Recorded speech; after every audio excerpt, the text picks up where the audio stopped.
Thank you, Dr. Pedersen. I come to this meeting with deep gratitude for our educators for their commitment every day to helping our students achieve.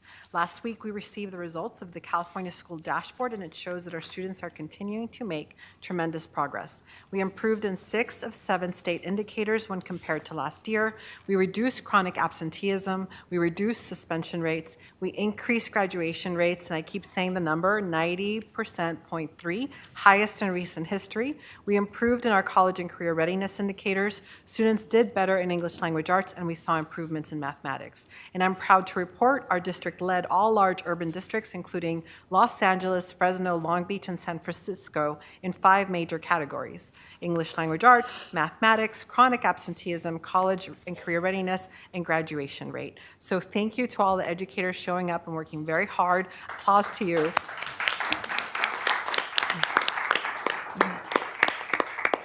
So the numbers are great. Families in the audience and at home might be wondering how we have been able to make this happen. Well, let me tell you. We are centering our work on meeting the students where they are in their educational journey and then working closely with them to help them grow. That's why it was so important to build a mechanism of having ongoing formative assessments to be able to see where our students are. We are using data to our advantage. We don't just sit and wait for assessments at the end of the school year, like the California Dashboard, to determine where we need to make adjustments to our lessons. We're providing teachers with data in real time, and I like to say actionable data, that is allowing them to work with students sooner and helping them achieve. Assessments like the California School Dashboard reinforce that we're on the right track, but we know we must continue to do so better because we need to get to 100% of our students 100% of the time achieving, and we're not going to rest until we get there. So thank you again. We also had a really great visit to Petco Park. Increasing graduation rates like the one I just mentioned are the results of lessons and programs we're able to offer our students. Our College and Career Technical Education Department is a tremendous example of how we connect students interested in different career pathways with curriculum and professionals who can give them more perspective on an industry where they have an interest. On November 6th, about 400 of our students visited Petco Park to meet with professionals working for the venue and Padres team to learn more about everything from hospitality and food services to engineering, marketing, and entertainment. It was really cool to see like every single possible career job at Petco Park was explored.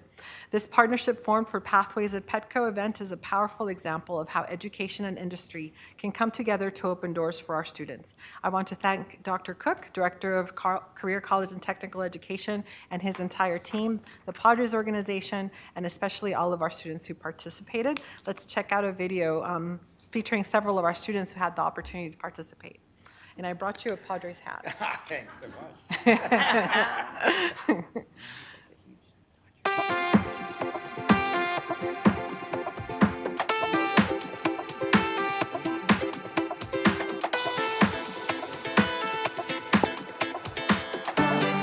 We are live here today at Petco Park. And today we had a wonderful event called Pathways at Petco.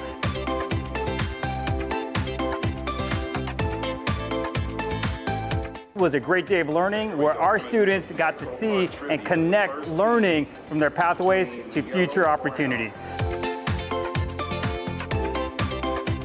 I actually had no idea. I was just surprised to see anything actually, and talking to like actual mentors who are teaching things that I'm actually interested in, like marketing and creating content.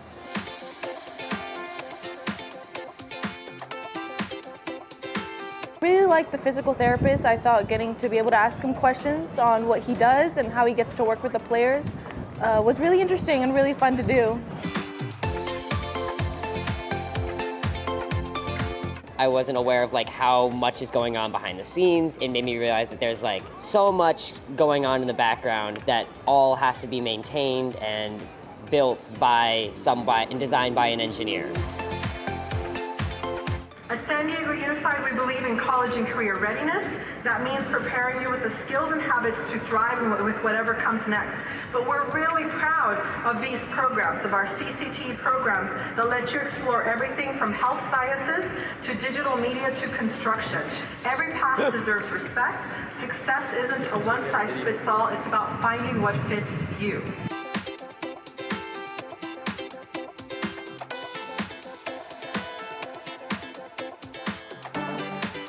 It's my first ever experience actually working somewhere for photography, and I feel like it's a very good experience so far, and I feel like I could carry this on when I'm older as well.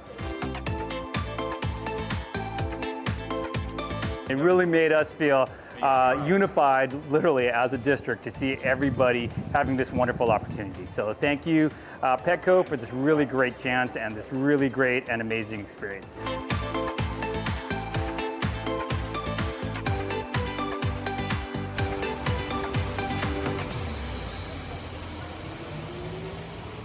I have one more section. Yeah. Thank you. Lastly, I want to update the board on 2 key advocacy actions from the past week. First, we held our inaugural Advocacy Community Partners meeting at Wilson Middle School. More than 30 leaders from state, city, county, and federal offices, along with community organizations and parent groups, joined us for a candid discussion about the future of public education in San Diego. President Pedersen opened the session, and Dr. Cook and I walked partners through a presentation on student progress, the projected 26-27 budget gap, ongoing pressures in special education, impact aid, and federal programs. We also discussed the real impacts families are feeling from proposed SNAP and Medicaid cuts. The group closed with shared commitments to protect K-12 funding, strengthening support for students and families, and building a unified voice for San Diego schools. This meeting is the start of an ongoing effort. We will reconvene in February to provide an advocacy update and review the governor's proposed budget. Second, yesterday, we hosted Assembly Member David Alvarez, his staff, and partners, including CTA, LPI, and SDA, for a focused visit on the importance of California's community schools investment and the need for long-term sustained funding. Thank you, Trustee Barrera, for joining us at Sherman Elementary School. The visit, held in preparation for an upcoming Assembly hearing, highlighted how community schools, CTE, and expanded learning are improving student outcomes across our state. At both Sherman Elementary and Lincoln High School, the message was clear. These investments are working and they require stability to grow.